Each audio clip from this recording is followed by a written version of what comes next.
The 1980s were a once-in-a-lifetime era. Every year gave us songs that can still send chills down our spine today. With Walkmans in our pockets and MTV's unforgettable music videos on our screens, music became the heartbeat of an entire generation. Today, we're going to discover the most successful song of every year of the 1980s, starting in 1980 and saying goodbye in 1989. And fair warning, some of them may wake up memories you thought you had forgotten. Let's begin.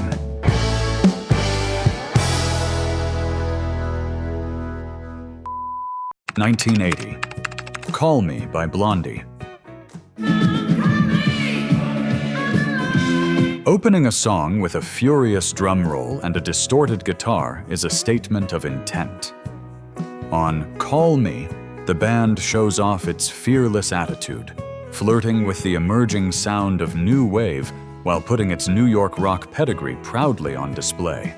Debbie Harry's voice is a balm that pulls you in as the band gallops toward an unforgettable chorus.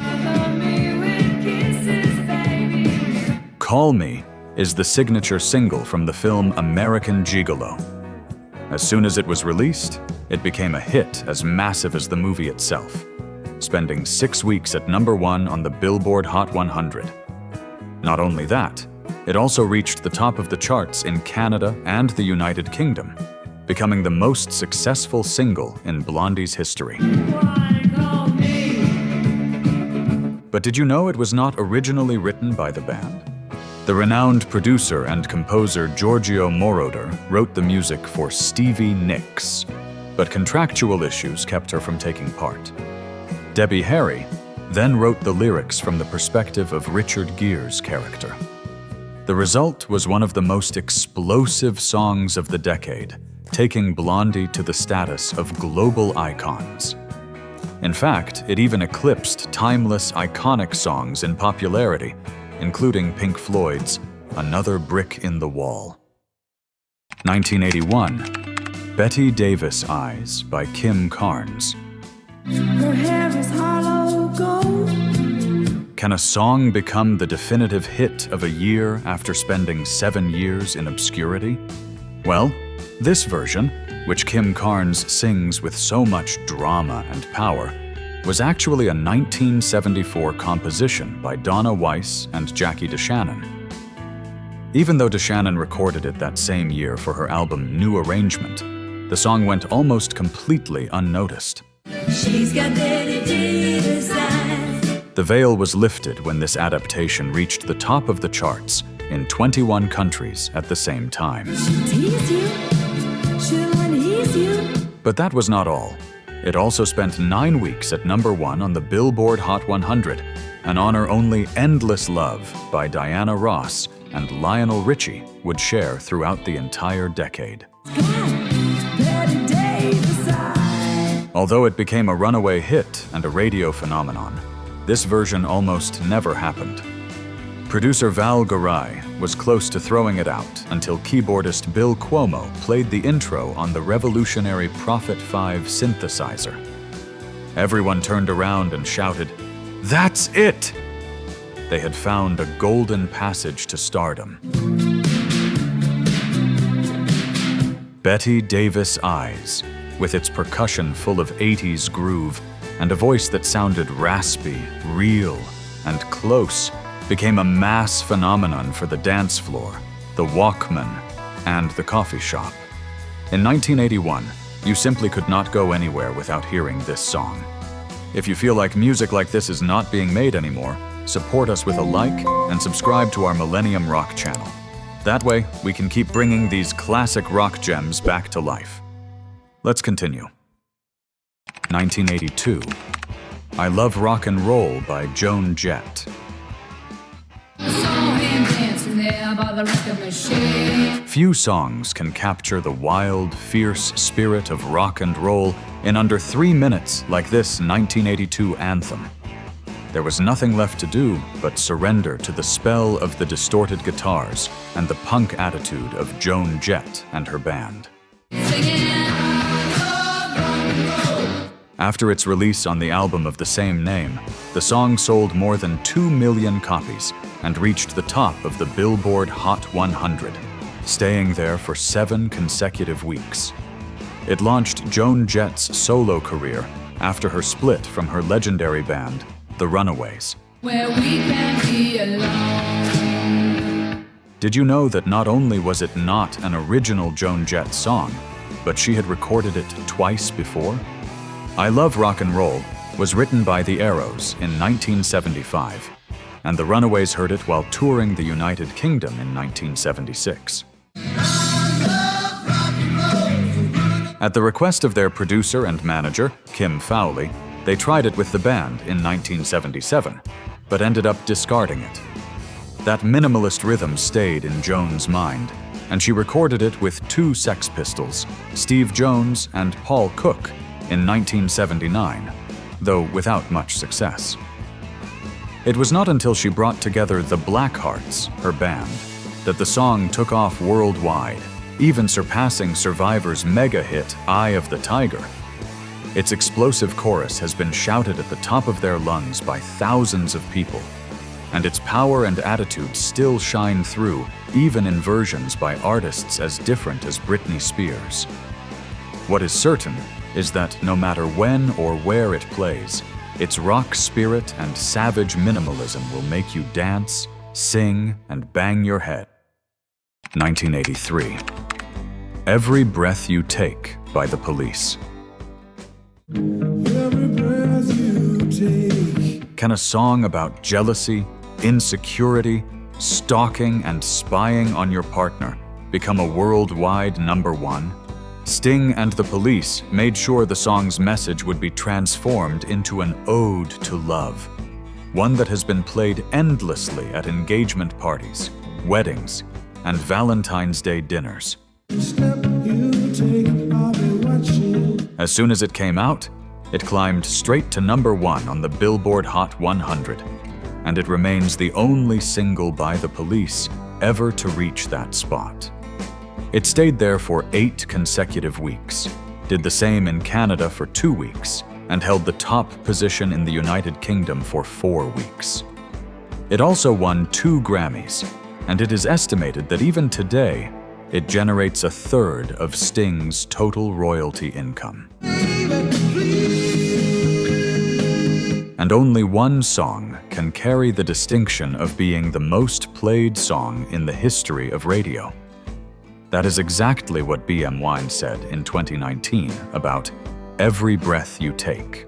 But it would not be easy for this hit to conquer the world.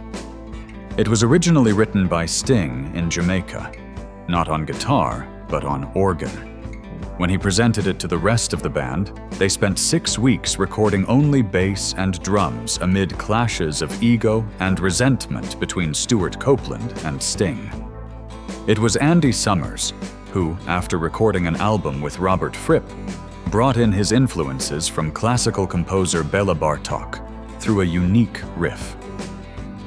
That guitar line dissolved the egos and the fights, and The Police fell in behind the idea to record the song that would become their definitive hit, surpassing Michael Jackson's Billie Jean that same year. 1984. Like a Virgin by Madonna. The Queen of Pop was the Empress of the 80s, a decade that saw her at the top of every chart. Her second album, packed with unforgettable hits, catapulted her to global stardom. Always flirting with controversy, making noise with provocative lyrics and explosive choreography, Like a Virgin remains one of her most iconic and best-remembered songs to this day. You made me feel. Like a Virgin, however, was not an immediate hit. On the contrary, it debuted at number 48 on the Billboard Hot 100 on November 17, 1984, and did not become #1 until December 22nd.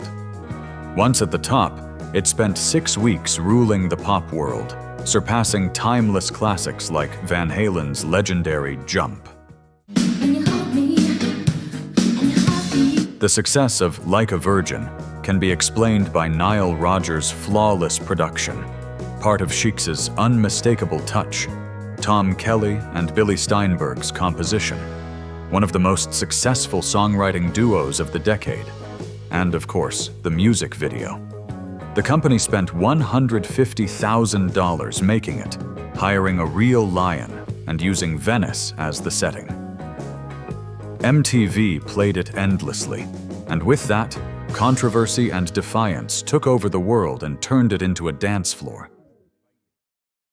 1985, Careless Whisper by George Michael. George Michael was one of the brightest stars the 80s gave us. With supreme talent and a stage presence capable of eclipsing an entire stadium, George Michael used this song as a springboard to global stardom and as the starting point for a career unlike any other.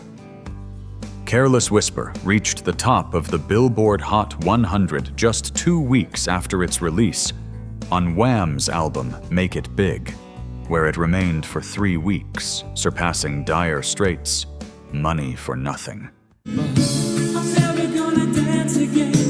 But that was not all.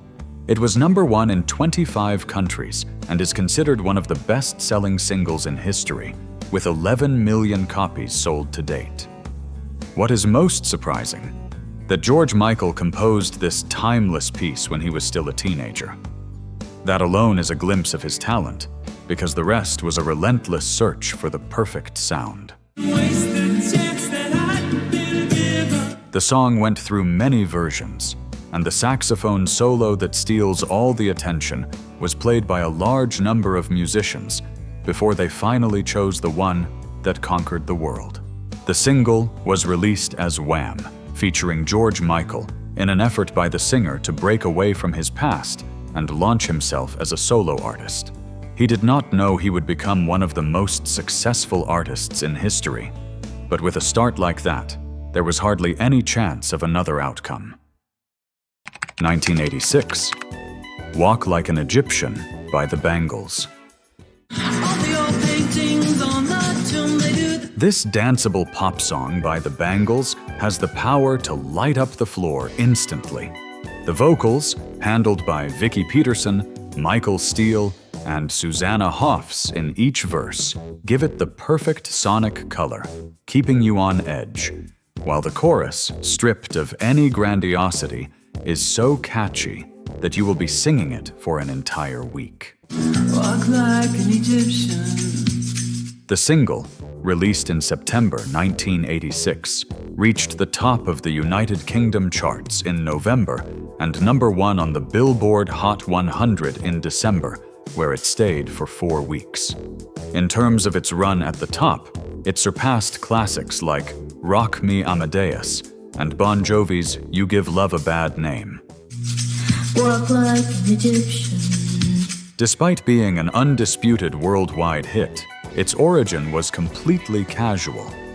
Its composer, Liam Sternberg, was on a ferry crossing the English Channel when a sudden strong swell made people walk carefully. He found it strange and funny that they looked like figures from Egyptian hieroglyphs, and that was the spark that gave the song life. Walk Like an Egyptian is not just another 80s hit.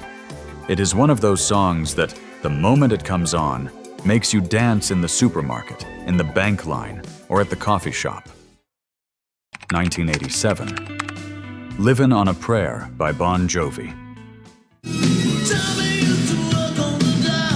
In 1987, hard rock and glam metal dominated every chart. Hair was teased high, leggings were tight, and leather jackets were everywhere. Although every band was chasing fame and stardom, Bon Jovi would take both trophies with one of their most iconic songs. Livin On A Prayer stayed 4 weeks at the top, surpassing Heart's classic Alone, and positioning Bon Jovi as more than just a band for partying through the streets of the Sunset Boulevard. In fact, its lasting effect on the public's heart led it to sell 13 million digital copies since 2013, making it one of the best-selling singles in music history. But did you know this anthem almost never happened? Yes, John Bon Jovi was not sure about the song. He did not think it was good enough. It was Richie Sambora who convinced him to change the bass line, use a talkbox effect on the guitar, and re-record the drums so it would make the album. The rest, as they say, is history. Livin On A Prayer also features a key change in its composition, something not every hit song dares to use. And perhaps that compositional trick is what made it not only one of the most remembered songs of the decade, but also one that still feels alive today. 1988, Every Rose Has Its Thorn by Poison. Every rose has its thorn. The 80s were a decade marked by chaos and excess, endless nights, nightclubs, and a youth ready to live the future. But it was also the time of some of the most epic rock ballads in history, when leather pants, studs, and cowboy boots showed their more sensitive side in heartfelt songs with big solos and acoustic guitars. Every Rose Has Its Thorn was an absolute sales success and reached the top of the Billboard Hot 100, where it remained for 3 consecutive weeks, surpassing classics like George Harrison's Got My Mind Set on You. Wherever you went in 1988, it was impossible not to hear Bret Michaels pouring out his broken heart in almost 5 minutes of pure emotion. The song was born from betrayal. While Michaels was at a laundromat, he decided to call his girlfriend from a payphone. To his surprise, a male voice answered, leaving the singer devastated. He came back and wrote the lyrics right there, thinking that the rose may still be beautiful, but the thorns are real. The polished production, the heartfelt and honest lyrics, and the epic guitar solo make this an unforgettable ballad, perfect for a rainy day by the window, with a steaming cup of coffee soothing a broken heart. Now tell me, what memories come back to you when you hear these 80s anthems? Write it in the comments. We read every one. 1989, Another Day in Paradise by Phil Collins. Phil Collins was not the typical 80s rocker. His hair was not long, he wore pleated trousers, and he played the drums. Even so, his name and his music defined an era of songs that were sensitive, catchy, and colorful. This dark, reflective, and uncomfortable song is unusual in his catalog, but it shows the versatility of his talent. Another Day in Paradise not only closed the 80s at the top of the Billboard Hot 100, it also opened the following decade.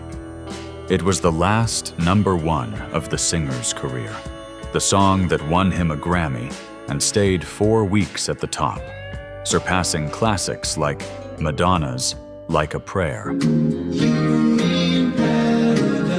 The subject Collins addresses is heartbreaking and painfully real. The lyrics describe the life of homeless people from the point of view of a passive observer. The video, filmed in black and white, showed faces, hands, and everyday situations on streets around the world. Collins chose to make an uncomfortable statement with his music, something that reflected the change in mood that would arrive with the change of decade. Only a writer with Phil Collins's artistic sensitivity could summarize such a difficult reality in a song like this. His audience understood it, took it to the top, and later turned it into something timeless. The most surprising thing is that many of these artists dominated their decade with one huge hit and never managed to repeat it again. There is an entire list of artists who went through this fascinating phenomenon. Do you want to discover them? Click the next video and join me as we go through the 10 most famous one-hit wonder songs of the 70s. I'll see you there, my rock-loving friend.